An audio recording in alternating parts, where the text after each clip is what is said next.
ठीक है राय सर, शुरुआत आपसे करता हूँ। टेक्निकली भी चीजें रहेंगी उसमें, सारी चीजें जो मोहन भागवत साहब कह रहे हैं, एक वो चीज, एक मोदी जी जो कह रहे हैं रेखांकित करने की बात कि मोहन भागवत साहब ने रेखांकित कर दिया। आज आपको अपनी सामर्थ्य समझ में आई क्या? एक भारतवासी होने के नाते आज आपको समझ में आ गया होगा कि आप कितने समर्थवान हैं। आज के पहले पता था क्या आपको? मुझे बोलना है राय साहब। जी सर। राय साहब, मोदी जी के जीवन को दो हिस्सों में अगर आप बांट दीजिए तो एक हिस्सा तो उनका संघ प्रचारक का था, जिसमें वो सचमुच सादा जीवन व्यतीत कर रहे थे, दरी बिछा रहे थे, खाना बना रहे थे, बर्तन धो रहे थे, ऐसा कहा जाता है। और तिकड़मे भी कर रहे थे, तिकड़म भी कर रहे थे, जिसके चलते पूरा गुजरात के शीर्ष नेतृत्व ने उनको निकलवाया था। दिल्ली आए, फिर हरियाणा में आए, फिर किसी एक राज्य में और गए। और दूसरा फेज 2002 का है, जब एक शख्स जो है, जिसको अगर आप साहित्यिक भाषा में कहें कि खून की दरिया को पार करके और मानव हड्डियों को लांघता हुआ सत्ता में पहुंचा गुजरात के, तो उसने ठेंगे पर रखा राष्ट्रीय स्वयंसेवक संघ को। राष्ट्रीय स्वयंसेवक संघ का जो फायर ब्रांड लीडर था, जिसने मोदी जी के चुनाव में सैकड़ों सभाओं को संबोधित किया होगा संघ के आदेश पर, उसको मोदी जी ने सचिवालय में प्रवेश प्रतिबंधित कर दिया था और मुलाकातें बंद कर दी। मोदी जी उस दौर में जो कॉरपोरेट से हाथ मिलाया, हिंदुत्व और कॉरपोरेट का जो उन्होंने कॉम्बिनेशन बनाया, उसमें संघ के शीर्ष नेता इनसे सहमत नहीं थे कि कॉरपोरेट और फॉरेन कैपिटल और इस तरह से औद्योगिक विकास के इस मॉडल से हमारा लक्ष्य नहीं पूरा होगा, जो हमारा स्वदेशी का लक्ष्य। और बड़े बड़े दिग्गज इनको समझाने, उन्होंने गुजरात में किसी को पैर नहीं रखने दिया। और कॉरपोरेट नहीं, आप दुनिया को मालूम है कि मोदी जी संघ के पसंद नहीं थे। 2014 के 2 साल पहले गुजरात में जो गुजरात के विकास पर एक बहुत बड़ा कॉन्क्लेव हुआ था, उसमें जे.आर.डी. टाटा और अडानी दोनों ने कहा था कि इनके अंदर फ्यूचर प्राइम मिनिस्टर के सारे गुण दिखाई पड़ रहे हैं। और वादा किया था कि किसी भी तरह से आपको पैसे की और साधन की कमी नहीं होगी। आप जानते हैं 2014 में अल सुबह 3 जेट विमान, जिसपे अडानी लिखा होता था, मोदी जी को लेकर 3 एक साथ उड़ते थे और आधी रात हो तक वो गुजरात में वहीं उस जगह वापस आ जाते थे। कहीं नाइट स्टे करते नहीं थे मोदी। तो मोदी जी का निर्माण जो है विदेशी पैसे, कॉर्पोरेट के पैसे से और इस देश के संसाधन को लूट कर हुआ। इस बार संघ को एक गलतफहमी जरूर हो गई थी, जिसमें इन्होंने थोड़ा सा चरखा दांव चलने की कोशिश किया। जब 400 की सीट वाला 240 पे आ गए और मोदी जी के कमजोर ताकत को आज देखने के लिए संघ ने चाहिए, संघ प्रमुख ने अपने कई दिग्गजों को लगाया, जिसमें इंद्रेश कुमार ने एक हमला किया, जिसमें दत्तात्रेय होसबोले ने एक बड़ा बयान दिया, जिसमें एक इंटेलेक्चुअल ने इनके बारे में लेख लिखा कि अब ये इस चेहरे से हमारा काम नहीं चलेगा। मोदी जी का चेहरा अब चुनाव में ये सिक्का नहीं चलने वाला है। लेकिन मोदी ने उस क्राइसिस को संभाल लिया, इसलिए कि देश में अवसरवादी राजनीति के जो दलाल किस्म के लोग हैं, पार्टियां हैं, जैसे जिस तरह से जेडीयू ने और दक्षिण वाली जो पार्टी है, उस तरह से मोदी जी के चरणों में जाके लेट गई। उसके बाद मोदी जी फिर अपने उस अहंकार पे आ गए। आपने देखा होगा 22 जनवरी को अयोध्या में पूरा का पूरा, जबकि वहां गवर्नर मैडम भी बैठी थी, ये भी मुख्यमंत्री जी बैठे थे, संघ प्रमुख भी बैठे थे, लेकिन कैमरा केवल एक फ्रेम को दिखा रहा था।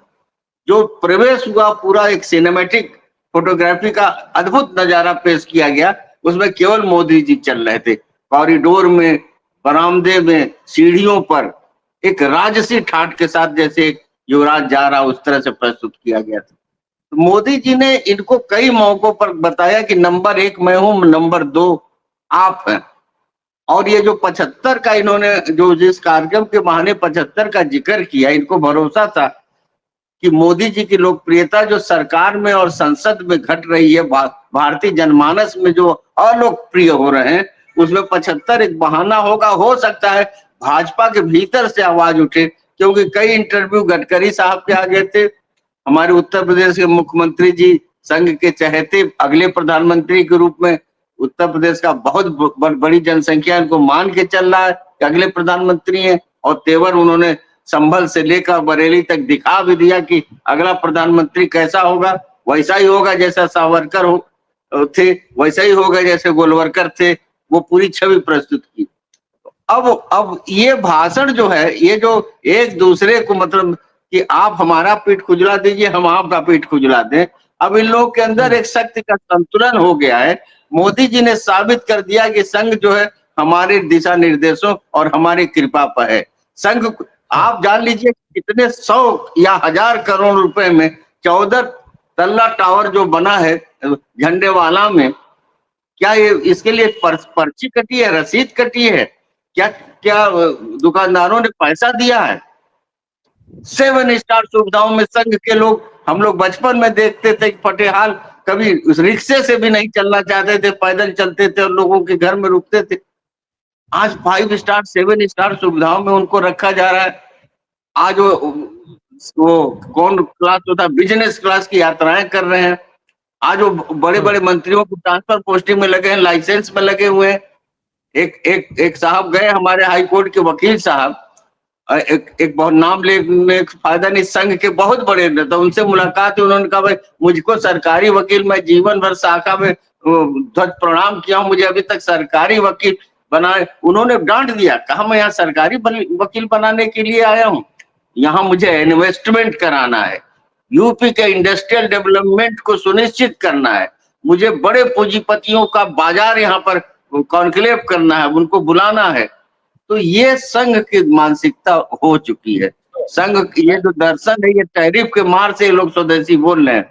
तो ये दोनों मिले हुए हैं, ये मिली भगत है, ये नूरा कुश्ती है, और संघ की कोई हैसियत नहीं मोदी जी के सामने। ठीक है सर, मोहन भागवत साहब का जो स्टेटमेंट मैंने अभी कोट किया, जिसमें वो कह रहे थे कि भाई जो सरकार जनता के साथ जुड़ी नहीं रहती और वो जो नीतियां बनाती हैं तो भाई वो जनता के काम की होती नहीं, फिर जनता जो है वो खिलाफ हो जाती है। और उसके आगे उन्होंने ये भी कहा है कि फिर जो क्रांति होती है, और हालांकि वो उस क्रांति का समर्थन नहीं कर रहे थे। यही बात तो राहुल गांधी भी कह रहे थे जनजी को लेकर के। और क्या कह रहे थे राहुल गांधी, कुछ और कह रहे थे क्या? देखिए, बहुत दुर्भाग्य है कि नफरत और हिंसा और सांप्रदायिक ध्रुवीकरण के बुनियाद पर जो संगठन अपने 100 साल पूरा कर रही है, उसके स्तुति गान में इस देश का प्रधानमंत्री चित्कार कर रहा है लाल किले के प्राचीर से, संसद में कसीदे पढ़ रहा है, और उनके संघ के मंच पे आकर उसके पास शब्दकोश में शब्द नहीं बचे तारीफ करने के लिए।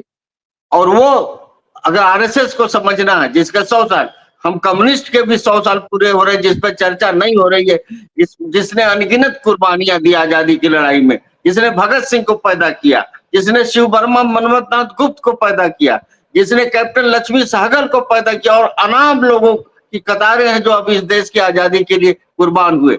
और इन्होंने क्या किया, इनका जो विचार पुरुष था, उसने 1911 में, 1912 में, 1914 में, 1918 में, 1920 में लिखित माफी मांगी।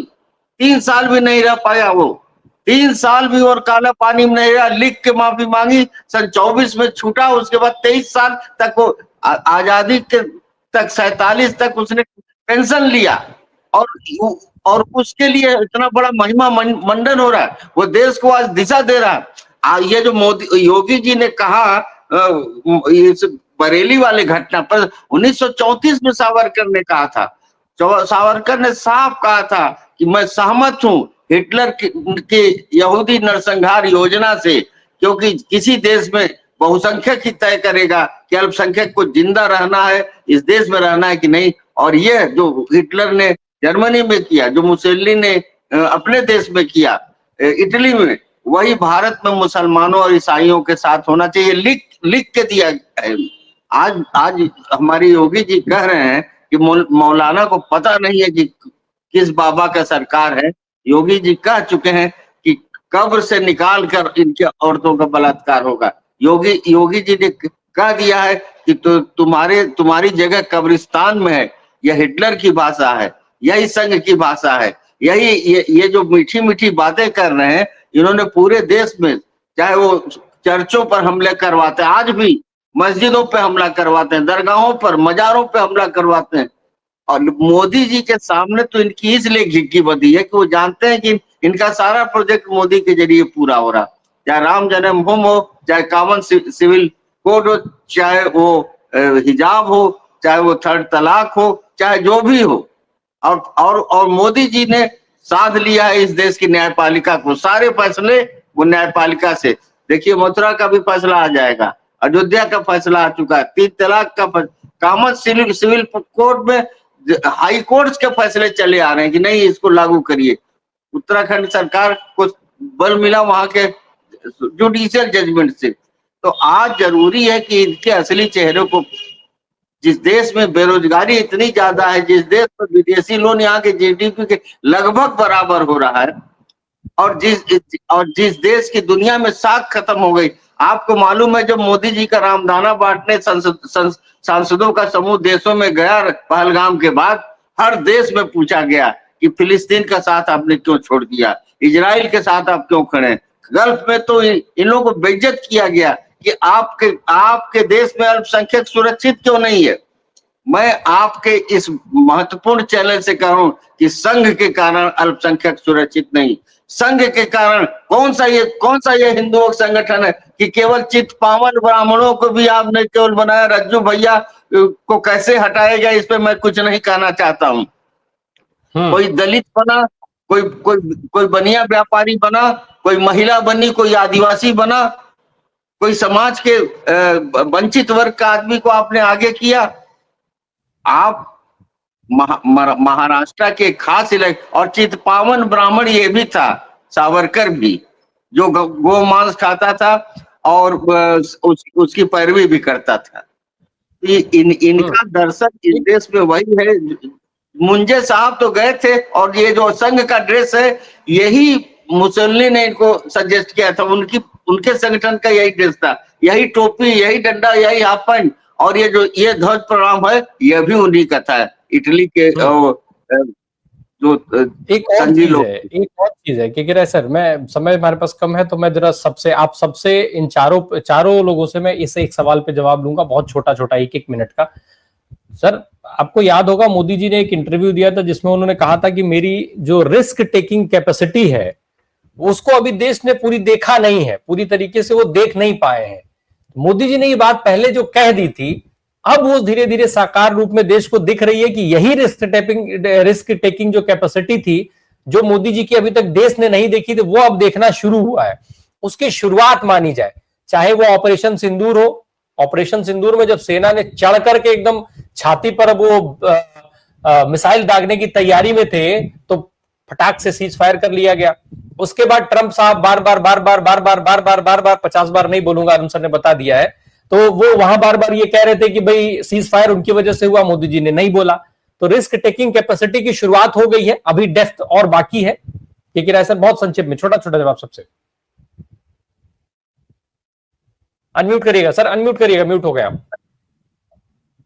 भारत की पूरी अर्थव्यवस्था को ले जाकर इन्हें सौंप देना अडानी अंबानी के लिए, आपको यह जानकर आश्चर्य होगा कि दोस्ती निभाने का तकाजा यह है, नया फैक्ट सामने आया कि दुनिया का सबसे बड़ा हीलियम का भंडार जो है वो उस जगह पे मिला है जिस जगह पे सोनम वांगचुक आंदोलन कर रहे, और उस हीलियम भंडार को उन्हें अडानी जी को सौंपना है, और इसलिए सोनम वांगचुक का आंदोलन अब जेल में होगा। भागलपुर में 1000 एकड़ जमीन जिसमें 10 लाख पेड़ है, 1 रुपए के लीज पर उन्होंने अडानी को 50 साल या 60 साल या 70 साल के लिए दे दिया। ये रिस्क टेकिंग है। ये रिस्क टेकिंग है कि सारे बंदरगाह, सारे हवाई अड्डे, ऑयल कारपोरेशन और पेट्रोलियम कारपोरेशन सब कुछ दे दीजिए, यहाँ तक कि लाल किला और ताजमहल का जो बंदोबस्त है वो भी प्राइवेट कंपनियों की। ये रिस्क टेकिंग है कि रेलवे को आप बेच दीजिए, डिब्बे बेचिए, स्टेशन बेचिए, इंजन बेचिए, रेलवे मंत्रालय बेच दीजिए। ये रिस्क टेकिंग है। अगर इस देश में केवल उत्तर प्रदेश में देवालय और मंदिरालय के अलावा कहीं कोई चीज पर चमक दमक नहीं दिखाई पड़ती। न स्कूल खुल रहा है, न अस्पताल बढ़ रहे हैं, न शिक्षा के लिए व्यवस्था, न न, न यहाँ पर स्वास्थ्य और इलाज की कोई व्यवस्था। और हमारा जो वर्ल्ड बैंक के पैसे से यहाँ फ्लाईओवर और सड़कें बन रही हैं, जिसमें अगर आपको 200 किलोमीटर चलना है तो आपके जेब में अगर आपकी अपनी गाड़ी है तो 500 रुपया होना चाहिए।